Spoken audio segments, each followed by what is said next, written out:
Hey, what's up guys? It's me your boy Urban Cast aka Vinesh back here with another brand new video, and we are back with another Formula 1 content. And in this video we'll be looking into the F1 season's first half and see how it has gone so far. Well, I think we all can agree that the 2022 season has given us what it was supposed to do, which was a lot of close racing and incredible battles and overtakes. Well, starting off from the first race, we all thought both Mercedes and Red Bull has to be on a back foot considering that they were on a title battle in 2021. Well, I think we all can agree that the RB18 has delivered what it was supposed to do by putting both the Red Bull drivers P1 and P3 at the driver standing and Red Bull comfortably leading the Constructors' Championship. Well, at the beginning of the year, we didn't really see this coming as Ferrari seemed to be fast, reliable, and quite literally dominant. We never really saw that Red Bull overtaking Ferrari at the Constructors' Championship to be this easy and to have done it by such a huge margin, thanks to Ferrari's reliability just going downhill midway through the season and Ferrari screwing up their own strategy.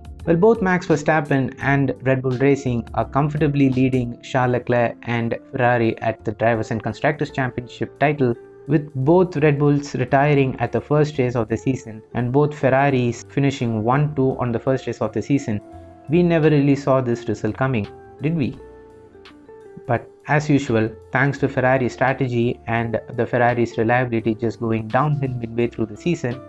it has really helped for this to happen, and it almost seems like both the Drivers' and the Constructors' Championship for the season has been sealed by Max Verstappen and Red Bull Racing. If both Red Bull and Max Verstappen stay as consistent as they are, less prone to fails and errors, I don't see these positions changing this season. Well, as per our predictions for this season, one thing that we were right about was Mercedes starting on a back foot. Well, it seems like the 2022 new regulation has really caught Mercedes off guard with the whole porpoising issue, which seemed to have affected Mercedes more than any other team and seemed to have affected Red Bull and Ferrari the least. Though the Ferrari was porpoising down the straight, once it was under braking and was about to enter the corner, the car nicely settled, which was not the case with Mercedes, which really costed and hampered their performance. Well, right now they seem to have really caught back up to pace of Ferrari and Red Bull, and they are swiftly closing the gap to Ferrari in second place at the Constructors' Championship. And to be honest, both Ferrari and Charles Leclerc need to now worry more about Sergio Perez, George Russell and Lewis Hamilton closing up to Charles Leclerc, who's in P2 in the driver standing at the moment, and Mercedes swiftly catching up to Ferrari, who's in P2 at the Constructors' standings. Well, with now that top 3 out of the way, now let's focus on the midfield, which has seen the biggest improvement in the 2022 season compared to the last previous years, with Haas, Alfa Romeo and Alpine making the biggest improvements over previous years, and with McLaren and Aston Martin starting on a back foot, now slowly reeling back into the competition by making improvements to their cars. Well, Haas's season really started on a controversy during the whole Russia-Ukraine war issue, with them cancelling the contract with Nikita Mazepin and signing Kevin Magnussen, which seems like the right decision that they've made this season so far, as right on the first race, Kevin Magnussen managed to score P5 for the team, which is the best result that they've scored in the last 2 years, with Mick Schumacher slowly picking up his pace and finishing in points consecutively both in Austria and Silverstone. Haas has clearly made some significant improvements, and their decision to completely focus on the 2022 regulation of cars and not develop their 2021 car has really paid off this season, as they made some handful of Q3 appearances this season and finished in points significantly on more races. The same would also apply for Alfa Romeo, with a strong driver pairing and a good, nicely developed car, which does suffer from a handful of reliability issues. When it's working right, the car has always delivered great results. With the driving pairing of Valtteri Bottas and Guan Yu Zhou, the team does seems like they are on a rise. With the 2022 season being Guan Yu Zhou's rookie season, he has made some notable performances this year, which is extremely commendable for a rookie. With McLaren again starting on a back foot this season, they seem to have made some strong inroads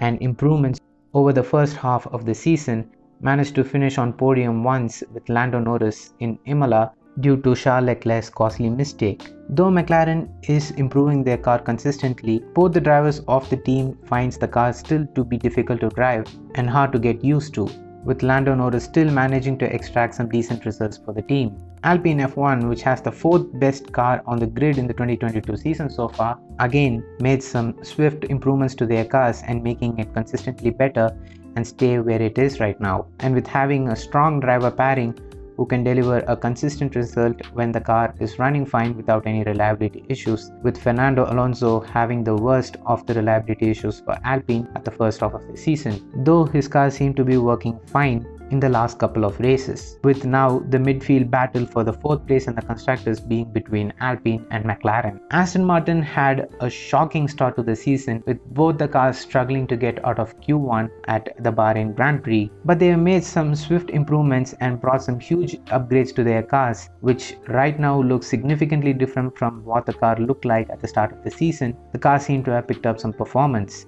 with the team's best finish this season being P6 so far. With the team's car performance development on an uphill, with one car just finishing in the points and another car just following it right behind, just out of the points in P11 in both the races in France and Hungary. The Aston Martin car seems to have a good pace on race day than on the quali day, and I feel like Aston Martin needs to focus more on their quali and one lap pace than the race pace at this moment, as that's where they're really losing ground to the rest of the team. As the car has been upgraded significantly from where it is now compared to where it was back at the start of the season, I still don't expect Aston Martin to bring in any astronomical upgrades which would put them in best of the rest category for this season, and I feel like this will be yet another season for Aston Martin to just forget, just like 2021. And now let's get to AlphaTauri. Well, the team had one of the best cars in 2021 season, and going into the 2022 season, I expected for the same performance to be replicated. Well,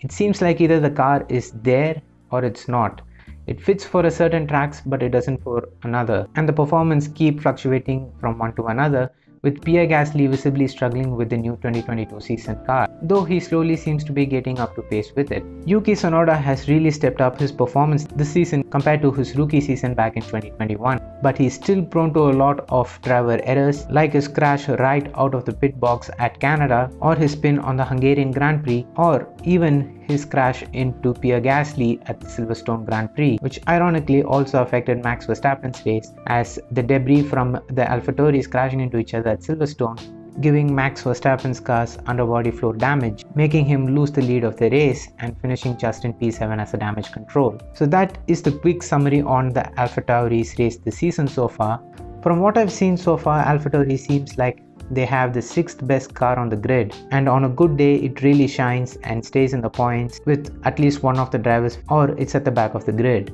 And lastly, Williams. Well, at the start of the season during the preseason testing, I had high hopes for Williams, as I was genuinely impressed with how good the car looked during the preseason testing with its performance. But as the season kick-started, Williams haven't made any significant improvements to their cars like the rest of the grid did. But though since Silverstone the car seems to be performing at a much better window, the car's performance has improved significantly, where they are just out of the cusps of points with at least one driver, which is Alexander Albon. Well, that is a quick look back on the first half of 2022 season, and so far I have to say I'm really pleased with the new regulations. Unlike the 2017 season regulation, which made the stronger teams even stronger and the weaker teams weaker, the 2022 season's new regulation of cars has really brought the teams together, and the midfield is much more closer than it ever was before, with at least one of each mid and lower midfield team's cars to finish in the points, and we've got to witness a lot more closer racing and some impressive battles between the drivers. The races has been a lot more entertaining through and through, with the midfield teams getting a lot more camera time than before because they have a lot more pace to have a battle for points. Though it still is a two-way race between Red Bull and Ferrari, with Mercedes just entering the chat making a three-way battle to the podiums and race wins. This season, teams other than Mercedes, Ferrari and Red Bull has got a lot more camera time because the car generally had pace, where all the teams were fighting for points and positions. With the new regulation of cars using 18-inch tires, the tires are being extremely unpredictable from track to track, and with different temperatures, different teams' setups are reacting differently with the tire degradation. It has made the racing a lot more entertaining to watch. So yeah, that's a quick look back on the first half of the 2022 season, guys, and let me know in the comment section on what you feel about the 2022 season and what you found to be the best part of the season's new regulations and what you see could be improved in the future. I hope you guys enjoyed this video. If you did, make sure to hit the thumbs up button and don't forget to subscribe to the Autobuncast YouTube channel if you haven't already, and also hit that bell icon and turn on all notifications so you get notified whenever I upload a brand new video. It's me, your boy Autobuncast aka Vinesh, and I'm out. Love you guys, stay safe, peace.